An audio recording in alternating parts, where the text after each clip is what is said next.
Here's the news at 9. First, the highlights. Governor Sanwo-Olu, diplomats praise Nobel laureates Wole Soyinka's courage against oppression, corruption. President Tinubu to address Nigerians amid nationwide protests. On the foreign scene, United States urges citizens to leave Lebanon on any available tickets.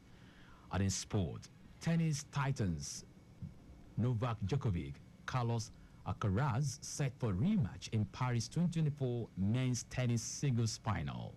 Now the details. I am John Omoaka.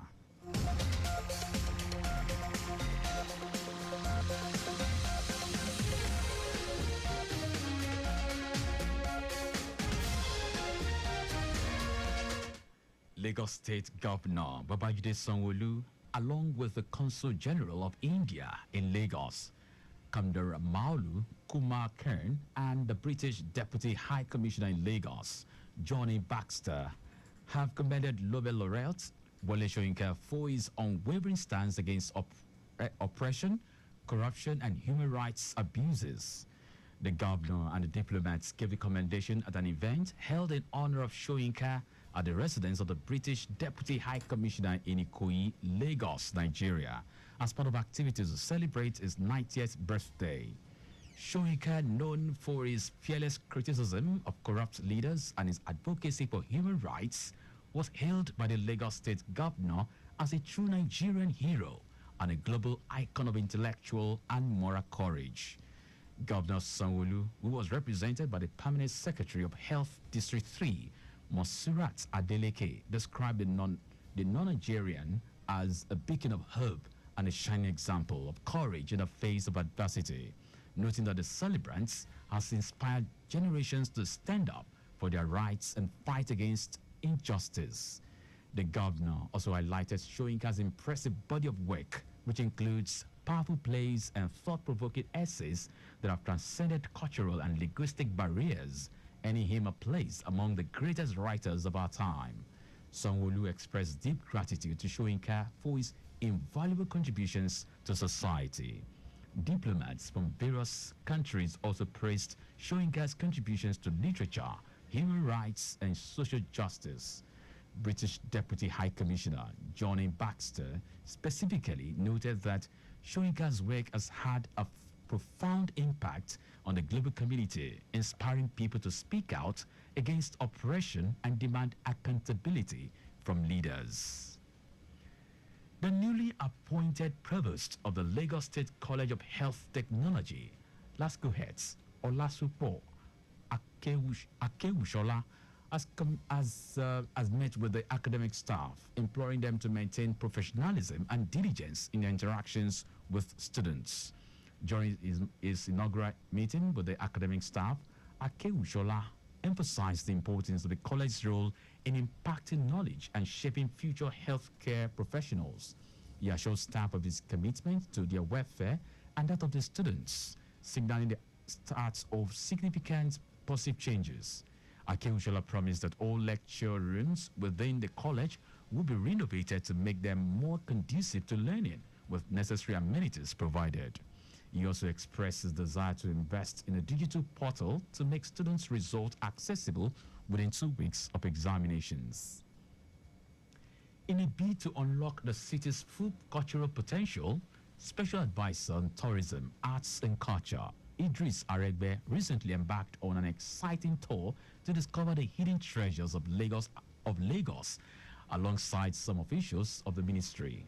The tour was aimed at exploring Lagos' vibrant tourist attractions and creative hubs, while also mapping out cultural institutions that showcase the city's rich history and artistic flair.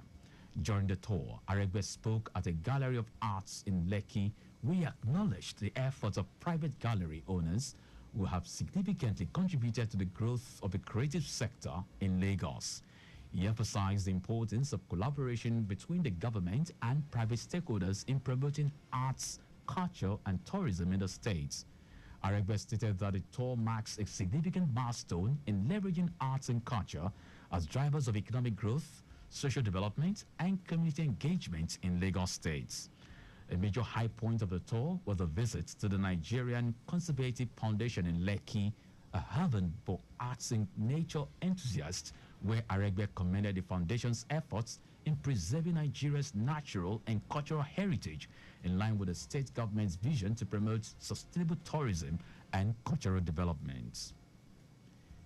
Ekiti State Governor Biodun Oyebanji has approved the disbursement of 361.5 million naira as car loans to 544 workers in the state public service. The Commissioner for Finance, Akintunde Oyebode, says this in a statement, noting that the governor also gave approvals to expand the scope by increasing the scheme's funding pool by 200 million naira. This is said was part of efforts to ensure adequate funding for the loan scheme and for the program to accommodate more beneficiaries. Oyebode said the governor also approved a 100% upward review of the individual loan amounts for benefiting civil servants who must have spent at least 5 years in service, must have more than 5 years left, and must demonstrate that they will retain at least 50% of their monthly gross pay after the loan deduction.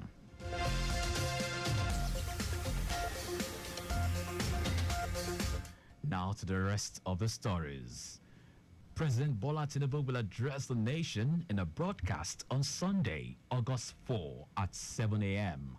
Special advisor to the president on media and publicity, Ajuri Nginale, made this known in a statement titled President Tinubu to Address the Nation. He urged television, radio, and other electronic media outlets to join the network services of the Nigerian Television Authority and the Federal Radio Corporation of Nigeria for the broadcast. The statement noted that the broadcast could be repeated on the network services of NTA and FRCN at 3 p.m. and 7 p.m. on Sunday. Protesters have continued to hit the streets in Lagos, Oyo, Abuja, and other states as they call for the reversal of fuel subsidy removal and the skyrocketing price of goods and services in the country, among others. Meanwhile, the End Bad Governance in Nigeria protests have been marred with looting by hoodlums in Kano and other northern regions, with the police going after the culprits to recover some items. Following the looting of the Gombe Bureau of Public Reforms, shops and main markets, the Gombe State Police Command says no fewer than 90 suspects have been arrested. Police Public Relations Officer Buhari Abdullahi says some of the items stolen have been recovered. According to him, among those arrested were looters and violent protesters, saying they were found with the items allegedly stolen. Also in Kano State, the Nigeria Security and Civil Defense Corps, NSCDC, has detained 108 suspects allegedly involved in vandalizing government and public properties during the nationwide hunger protest. The state NSCDC commandant, Muhammad Lawal Falala, stated these were paraded the suspects at the command's headquarters in Kano. He said the suspects were apprehended at different locations following credible intelligence from men of the NSCDC's intelligence and investigation department with various items found in their possession. According to him, some of the suspects were from neighboring states, while some were Nigerians. Borno State Governor Babagana Zulum has lifted a curfew imposed in the aftermath of the Kaworu bomb blast that resulted in the deaths of 16 people and left several others critically injured. The government on Friday temporarily relaxed the curfew to allow Muslims to observe Jumat's prayers. Making the announcement in a statewide broadcast while consoling the families of the Kaworu bomb attack, the governor said it was necessary to impose a curfew to avoid Boko Haram elements taking advantage to create havoc in the state. Governor Zulum said the protest in the state was hijacked by hoodlums who made several attempts to destroy public infrastructures, but for the timely intervention of the military and other security agencies. While charging residents to go about their normal activities, he said the security of the state would not be compromised for any reason. Now to foreign news. The United States Embassy in Beirut has urged its citizens to leave Lebanon on any ticket available amid soaring tensions in the Middle East. The advice follows a similar warning from British Foreign Secretary David Lammy, who said the situation could deteriorate rapidly. Iran has vowed severe retaliation against Israel, which it blames for the death of Hamas chief Ismail Haniyeh in Tehran on Wednesday. His assassination came hours after Israel killed Hezbollah commander Fuad Shukr in Beirut. It is feared that Lebanon-based Hezbollah, an Iran-backed group, could play a heavy role in any such retaliation, which in turn could spark a serious Israeli response. Now sports. Two tennis titans, Novak Djokovic and Carlos Alcaraz, are set to contest once again for the gold medal in the Paris 2024 men's tennis singles event final on Sunday. The final marks a rematch between the duo after they met at the Wimbledon 2024 final, which was won by Alcaraz in July. The Spaniard defeated Djokovic 6-2, 6-2, 7-6 to defend his title.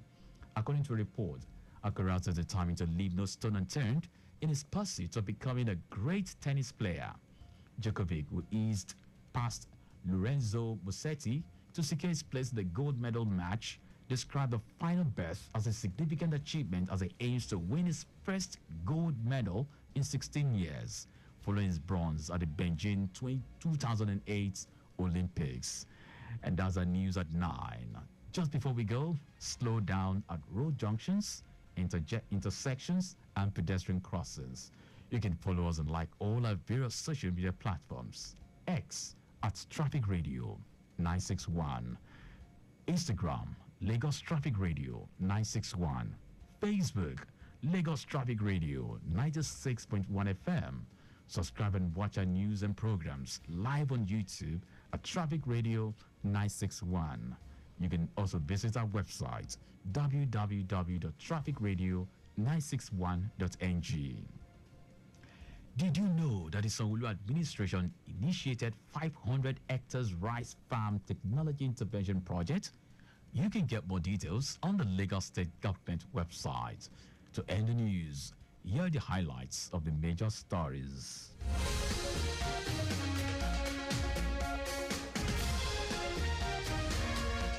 Lagos State Governor Babajide Sanwo-Olu, along with the Consul General of India in Lagos, Chandramouli Kumar Ken, and the British Deputy High Commissioner in Lagos, Johnny Baxter, have commended Nobel laureate Wole Soyinka for his unwavering stance against oppression, corruption, and human rights abuses.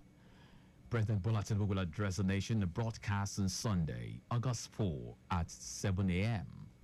We also told you that the United States Embassy in Beirut has urged the citizens to leave Lebanon on any ticket available amid soaring tensions in the Middle East.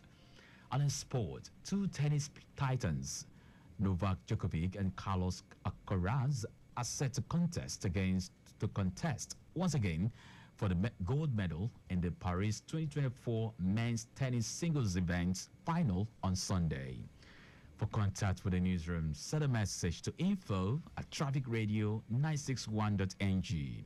That ends the news broadcast compiled by Aderayo Olaiya.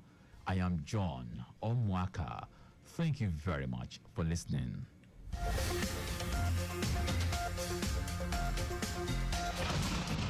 Don't you think it is better to get the updates fast and undiluted from a trusted and reliable source than to hear it from just any other station?